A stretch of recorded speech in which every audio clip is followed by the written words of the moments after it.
SMT Nation, we back. Nation, it's happening again.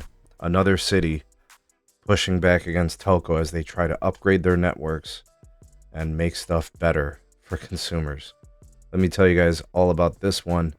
Here's a link for the intelligencer.net. Provide that for you guys. There'll be a link in the description.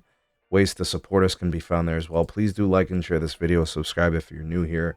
And turn on the bell notifications icon to never miss an upload from the SMT. All right, titled AT&T sues City of Wheeling over denial of wireless tower application.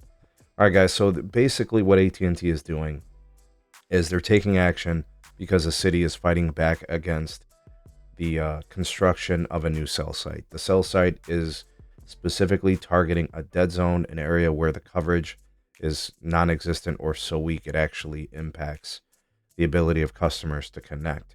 Now, AT&T, from what I can tell based on the article, they seem to have done everything right. They've put in the permits. They've, sought out the approvals that are necessary for the site.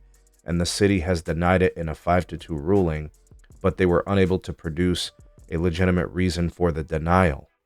And now the city, due to this lawsuit from AT&T, appears ready to negotiate and compromise on the tower build. So basically, what it looks like is AT&T had to take the smoke to the city in order for them to at least come back to the table, compromise probably on a location or how it's going to be constructed. But the problem with this is this impedes the efficiency and the speed at which the upgrades and the builds can happen.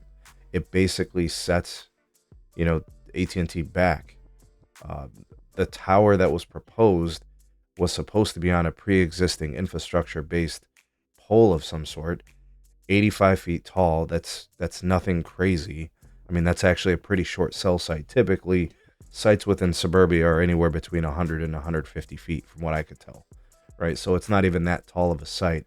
I wouldn't even expect it to be an eyesore. They can even do these in a very stealth manner, right? They can paint, they can, make the hardware blend in. They could do a lot of things, is kind of my point. But the city was quick to deny. Looks like they may have violated some of the acts and policies that were in place of how these types of things are supposed to be handled. So I don't think cities understand. You can't fight back against telco when they have a legitimate reason to construct a cell site for the sake of public safety and citizens across the country. The FCC, all these policies and acts that are in place are specifically designed to prevent cities from getting in the way. Now, cities have a right to certain things. Where certain cell sites can be placed, there's some wiggle room there. How they're constructed and pre-existing infrastructure, those things are in place to allow cities to have some of that power. But they cannot just simply deny for the sake of denial. It just doesn't work that way. And they don't have a right to do so. And it's unlawful to do so. And that's why you see when the lawsuits come to the table, that's usually when the cities back down and they compromise and they kind of hold hot L's. Anyway, so this happens with Verizon. This happens with T-Mobile.